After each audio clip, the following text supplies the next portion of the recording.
Go on, do the water then. Go on. Go on. Oh my god. Is that nice?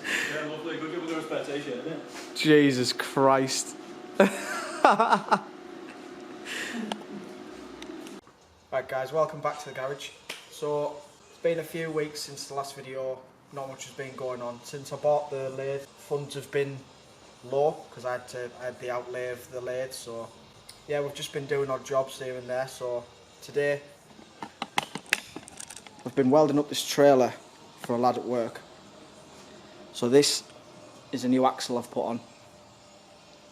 So as you can see, I've just welded it all together and fitted all up and got it square with the trailer. So I've had that to do, as well as a little milling job. If you can see that grease nipple there, just had to put that little recess in the wheel for this grease nipple to fit through. Quite a cool little job really. But yeah, today we're going to just finish up this. Got one more weld to do, just on a big crack down the side of it. I believe we're getting some new lights put up above the lathe and at the back, so I'll have one light there on that beam and one light here in the wall, hopefully, just to give some light at the back of this unit, because at the minute it's just, I don't know if you can tell in the camera, but as soon as the light goes from the sun, you can't see a thing. So I'm trying to do stuff on the lathe and I can't see. So, but yeah, stay tuned to see what happens today. Alright, so before we get into the main part of the video, I'm just going to show you some updates from the garage. So since the last video, I know it's been a while, just been doing sort of garage maintenance and getting stuff up and running. So the miller, I know it's covered in shit at the minute, but the miller, we managed to get the feeds to work, so now I have every feature that I want from the miller, so that was big. It turned out to be that the motor was going the wrong way, so with it being 3-phase, you can wire it in 2 ways, clockwise or anti-clockwise, and it was going clockwise. It needs to go anti-clockwise, so it is what it is, you live and learn. But my younger brother and Adam came and gave me a hand fitting some lights last weekend. So we've got one here above the lathe. Makes working on the lathe really nice. You've got like nice even lighting. So that made a massive difference to the productivity in the back of the room.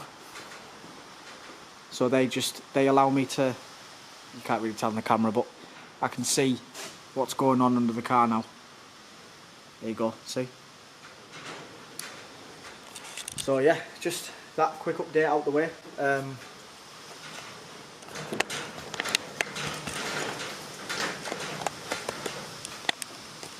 Sorry if there's a lot of noise, it's pissing down because England.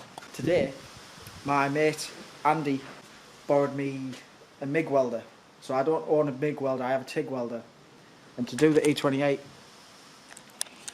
we ideally needed a MIG. Bodywork is a nightmare to do with TIG, with it being so thin.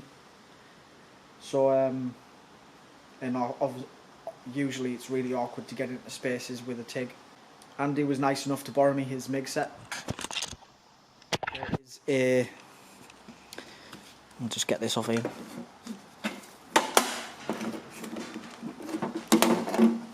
It is a Smart MIG 162, whatever that is. Yeah, so it actually has a table for your wire thickness and your thickness of plate. So I think that's your plate thickness, that's your wire. So we're doing 1mm plate. So according to this, we should have A, which is A pulse, I don't know, I'm not sure, and min, so minimum amps, I'd assume, I don't know, but yeah, and then the blue, the colour, see how that's a light blue and that's a dark blue, and then there's an even darker blue there, that is for this, so this is your wire, I believe. So I just I tried it on minimum. I tried it on A min, or was it B min? No, it was B min. And I wasn't particularly happy with, because the weld was basically sitting on top instead of going into the material. So I've changed it to B, so it's a bit more aggressive, but left it in minimum wire feed or low wire feed. And this was the result. If my camera will focus, which I'm pretty happy with. Penetration on both sides. It only blew it out at the very end, so we might actually put the first piece in the E28 now, seeing as I've got that pretty much set up where I want it. We'll obviously might have to tweak it a little bit when we actually weld the car, but we'll see how it goes.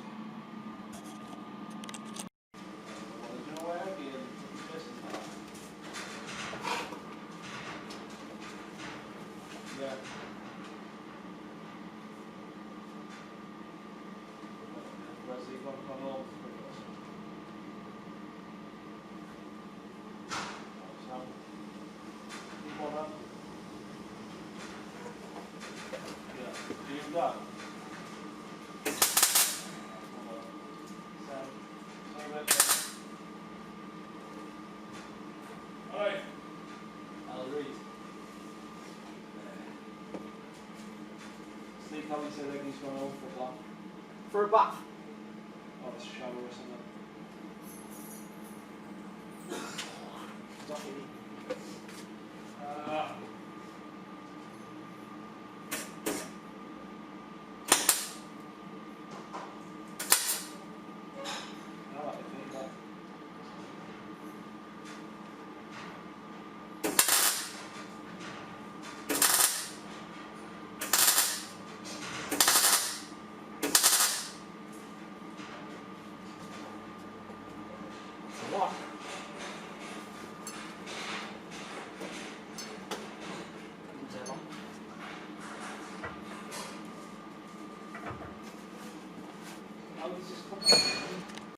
So I've got the MIG set up at the car now.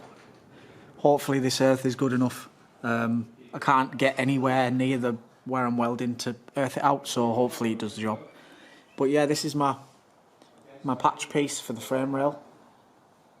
Don't know if you can see, but I spent a lot of time getting it to sit as flush as possible. Like, I aren't holding that with anything, it's just sat there. So I spent ages prepping it, but yeah, we'll get some tacks on it, and we'll tack the floor in as well before we put that in, before we weld it up properly, just so everything's in line and where it should be before we finish weld.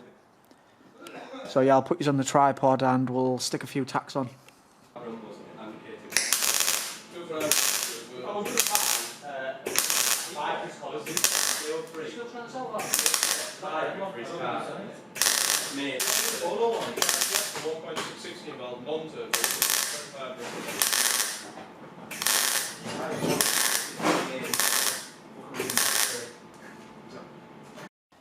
So here's the interior. There's the footwell patch. Came out pretty good. So I'm going to grind them welds down just to flatten it off a bit, and then everything needs tiger sealing, and probably I think I'm going to bed liner the full car like I did the Corvair. Just fully bed liner the inside because it's hard wearing, so I thought may as well kind of try and make it future proof. So yeah, we'll clean those welds up and go from there. Right, so it's a few days later. I cleaned those welds up and just put some black hammerite on them. Wrong door. There's the floor patch. Looks pretty good, really. I could definitely have smoothed out the welds a bit more, but at least I know that they're strong and I haven't taken too much out of them. I did film a the frame rail portion while it was on the ramp, but I don't know if you can see there. Camera there. Thought the camera might adjust, but it isn't.